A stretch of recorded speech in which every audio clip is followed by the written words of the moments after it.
I feel like I've completed kind of the marathon. I've closed the loop. The new year bringing good news for some frontline workers as they begin getting their second dose of the COVID vaccine. I am very, very grateful to just receive this vaccine in the first place. I'll be 95% immune, and that to me is like the greatest gift I could have ever, started this year off with. Still, there are concerns about the slow pace of coronavirus vaccinations nationwide. Some 4.5 million doses administered so far, about a quarter of the amount government officials promised. We're also getting some new information about the vaccination rollout in Florida. For more on that, I want to bring in CNN's Rosa Flores. She's joining us from Miami right now. Rosa, some senior citizens of Florida, they've been waiting in line for hours and hours, even overnight, to get the vaccine. You pressed the governor on this earlier today. Tell us about the exchange you had. The governor really should have expected this question, because this is week 4 of the vaccine rollout in the state of Florida. And our cameras were rolling last week as seniors were waiting overnight to get the vaccine. On top of all of that, senior citizens across this state have been asked to go to a website to get an appointment to get this vaccine. And that website keeps crashing. It was a very simple question. Why? What has gone wrong? But Governor Ron DeSantis wouldn't even let me finish asking my question. Take a listen. Governor, what has gone wrong with the rollout of the vaccine that we've seen phone lines jammed, websites crashing? There's a lot of demand. I think at the end of the day, excuse me. If I could finish my question. You just said what has gone wrong, so I'm answering the question. If I could complete the question, though. So you're going to give a speech, or you're going to ask a question? With all due respect, Governor, you asked a question. I'm going to answer it. I'm trying to finish my question. No, you're giving a speech. You asked a question. I am trying to ask you the. You're going to ask how many questions? You get 3? They only got 1 question. Why do you get 3? With all due respect, Governor, I'm just asking if I could finish my question. You didn't. You finished the question. I did not. My full question is, what went wrong with the rollout of the vaccine when we've seen phone lines jammed, websites crashing? So you're repeating your question. To complete it for you, Governor, we've seen websites crash and also senior citizens waiting overnight for the vaccine. Where was that at? We've seen it in Duval, Broward, Orange, and Lee County. And why was, in Lee, why did that happen? Did you investigate why? That's my question to you, Governor. You're the governor of the state. I'm not the governor of the state. Okay, but you didn't investigate why that happened, in Lee County. Why was there a big line? Did you investigate why? Could you tell us why? Because we distributed vaccine to hospitals, and the hospital said, first come, first serve. If you show up, we'll do it. So they didn't use a registration system. There wasn't anything that was done, and there's a lot of demand for it. So people are going to want to go ahead and get it. So are you saying there was no plan then from the state to make sure that senior citizens didn't wait outside overnight? So the state is not dictating to hospitals we're not dictating to Carlos Magoya how he runs his operations here. That would be a total disaster. These guys are much more competent to be able to deliver healthcare services than a state government could ever be.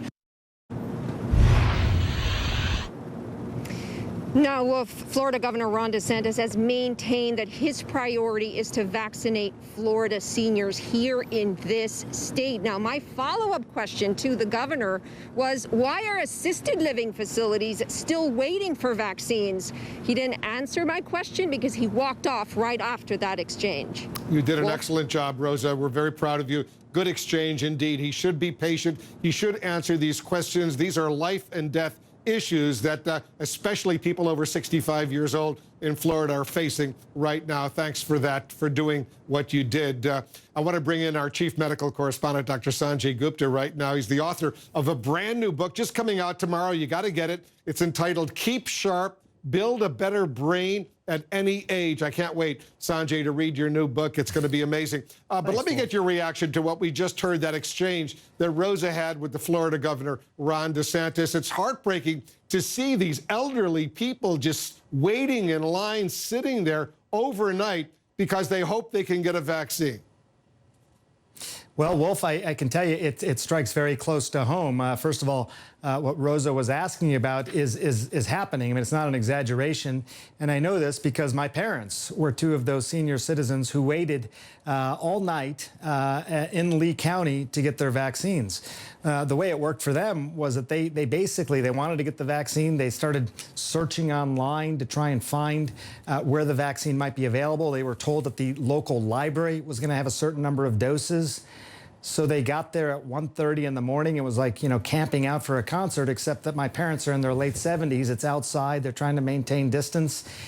This is, I think that's the frustration. And I think that's the frustration you're hearing from a lot of people. Fantastic that the vaccine is out there, but this is what it's sort of come down to as far as distribution goes in some places, not everywhere, but in some places. And it's as much preparation as there should have been. This should have been a more coordinated rollout in many of these places. I don't understand, Sanjay, why FEMA, the Federal Emergency Management Agency, or the National Guard, the military, has not been activated. People are dying. They activate the military and FEMA if there's a hurricane or a tornado. But why aren't they activated right now to get these shots into the arms, especially of the elderly? I really don't know the answer to this, Wolf, but it's been a note that we've heard many times throughout this pandemic. We're going to do this at the federal level, and then the states sort of have at it.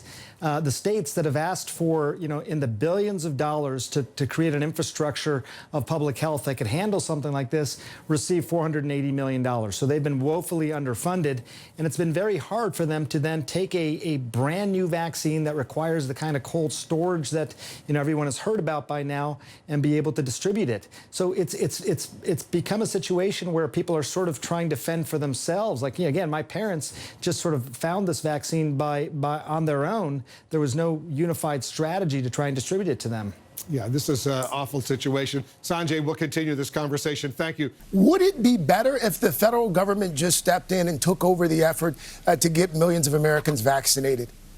Well, rather than stepping in and taking over, I think it would be maybe better to give more resources and to work with them, in tandem with them. In other words, it's not saying we're taking over, we're going to do your job, but saying we're going to really help you to do your job, particularly by giving you many more resources.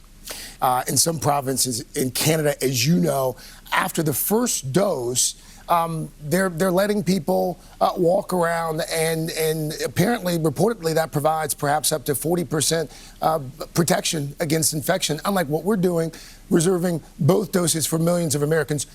Should we change our approach, perhaps? Well, I mean, that's under consideration. I still think if done properly, you can do a single dose, reserve doses for the second dose, and still get the job done. But there's a lot of discussion about whether or not you want to spread out the initial vaccination by getting more people vaccinated on the first round. And you could debate either way on that. One of the problems of doing that is if you don't then get the second dose in time, you're going to have a lag period. And we know from the clinical trial that the optimal time is to give it on one day, and then for Moderna 28 days later, and for Pfizer 21 days later. That's what the data tells us is the best way to do it. So if you want to stick with the data, that's the way you should do it. But you can make an argument, and some people are, about stretching out the doses by giving a single dose across the board and hoping you're going to get the second dose in time to give to individuals.